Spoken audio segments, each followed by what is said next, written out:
പിന്നെ Afro American പാരമ്പര്യത്തിൽ നിന്ന് വരുന്ന റാപ്പ് മ്യൂസിക് എന്ന് പറയുന്നത് നിങ്ങളുടെ ചെവികളെ സുഖിപ്പിക്കാനുള്ളതല്ല.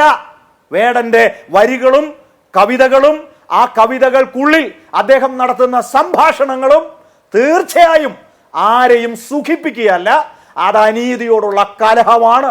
പലസ്തീനെ കുറിച്ച് പറയുമ്പോൾ സംഘപരിവാറിന് അതത്ര രസിക്കില്ല.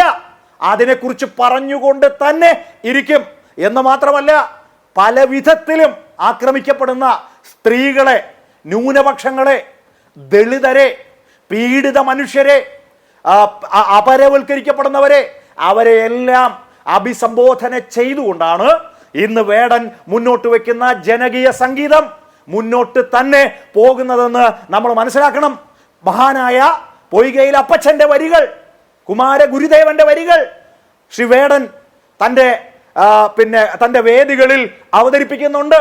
ഈ കെട്ടകാലത്ത് പൊയ്കയിൽ കുമാര ഗുരുദേവനെ ഓർമ്മിക്കുന്നവരെ വേടൻ അഭിനന്ദിക്കുകയാണ്.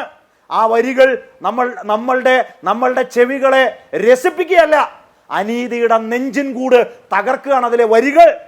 ജാതിയുടെ ഭീകരത അത് ഏറ്റുവാങ്ങിയ മനുഷ്യർ, വേട്ടയാടപ്പെട്ട ദളിതർ, പിന്നോക്കക്കാരൻ, ആദിവാസി, പല കാലങ്ങളിലായി ഈ സംഘപരിവാറിന്റെ പ്രത്യയശാസ്ത്രം മനസ്സിലാക്കിക്കൊള്ളണം.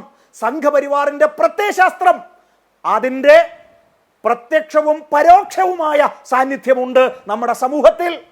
RSSന്റെ പ്രകടനങ്ങളോ അവരുടെ പ്രത്യക്ഷമായ പ്രതികരണങ്ങളോ മാത്രമല്ല, അബോധത്തിലാണ്ടിരിക്കുന്ന ജാതിബോധം, ആ ജാതിബോധത്തിനെതിരായ ശക്തമായ പ്രതികരണം വേടൻ നടത്തിക്കൊണ്ടിരിക്കുന്നു.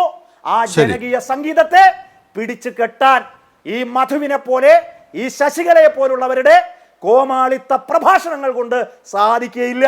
സംഗീതം പഠിക്കണം, സാഹിത്യം പഠിക്കണം, പീഡിത മനുഷ്യന്റെ ഗർജനം ആ വരികളിലുണ്ട്.